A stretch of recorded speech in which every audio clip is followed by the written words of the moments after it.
Good evening, teacher Joanna. Good evening, classmates. I'm here in front para mag-discuss sa interjection. May idea on sa'yo? Wala. Ano? Emotions. Or, sige, paano please correct this time?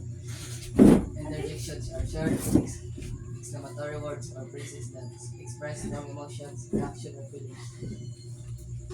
So, ang interjection ko no is magbansa sa strong emotions, reaction, or feelings. Like example, when you are surprised. So, dapat, kung sa may reaction nyo, like, surprise, di ba? Wow. And then, another example is when something hurts. So, dapat mana juga, ouch! Ouch! So, wala na important. Okay, Anjali, your topic, it's all about interjections. Okay, so it is a short, short exclamatory or phrases that express strong emotions, reactions, or feelings.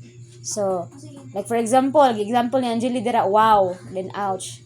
So, wow when you are surprised, and ouch when something hurts. Lansad kayo, ibalin ninyo daw, sige.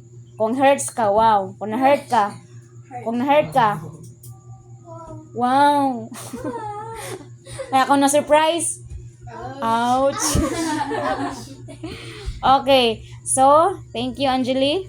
Next. Good evening, everyone, and I'm here to discuss about adjective.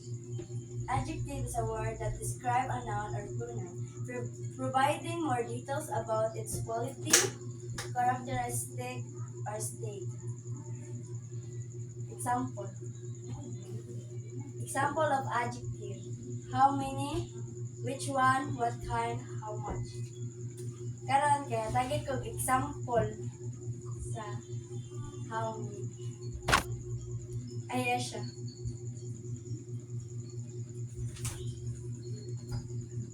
How many books do you have? How many? Barog. How many books do you have? How many books do you have? Which one? Tristan.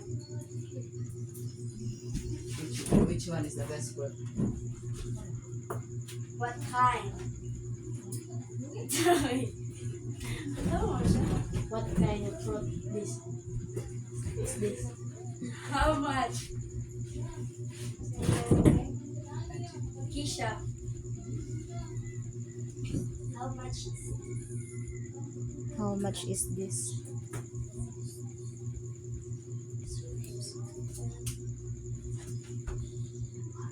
Example sa adjective. Na ba yung mga example? The red car is parked outside. Red describe the color of the car. The describe sa color sa car. And that's all. Thank you. Okay, so in that sentence that you given, Chelsea, asa ganito ang adjective?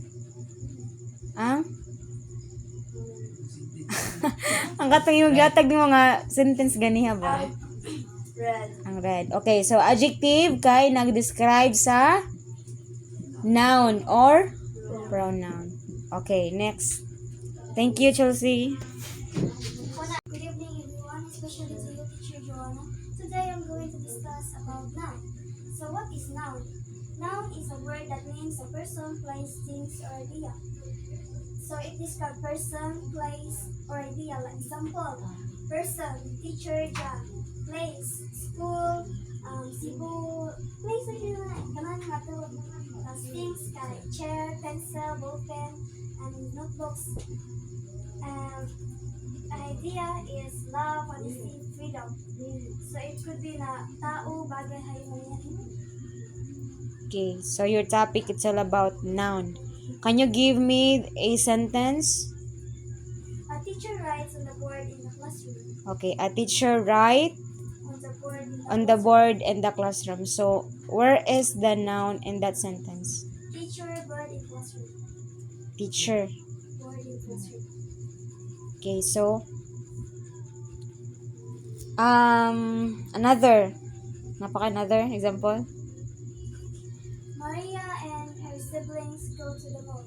Maria and her siblings go to the mall. Asa ang noun?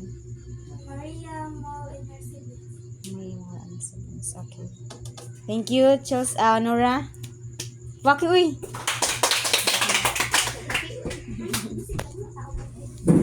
Everyone, good evening, Teacher Joanna. Today I'm going to report pronoun. What is pronoun? A pronoun is a word that replaces a noun in a sentence, making it easier to refer to people, place, things, or ideas without repeating the noun. Example include personal noun. He, she, it, they. Can you give me an example of he? Learn. He is what? She. Try. So very beautiful. She is very beautiful. Ikaw, yun siya. Sige, nag-opo Sa it. Also, ikaw, Chinese. Sa it. Okay, Tristan, sa it. Tristan, sa it. Okay, stand up. It's mine. It is fun. Unsan sa? Sa they. It's mine. It is mine. They just. Sa they.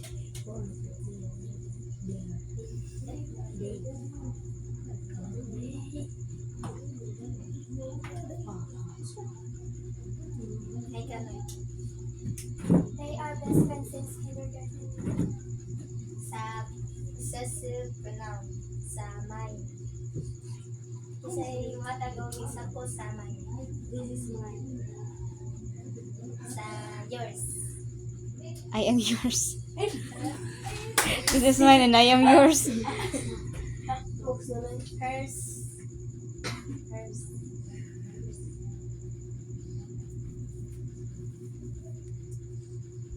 Ginuuy. Where's the? Di mo kung Call someone, Kesha. kanjil. Anjali.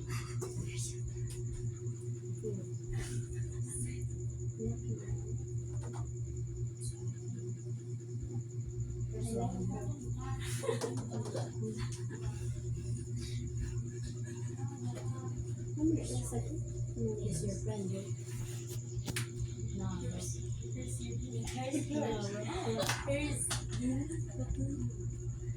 Okay, Kesha, your topic is all about a pronoun. So a pronoun is a word that replaces a noun in a sentence. Okay, thank you, Kesha.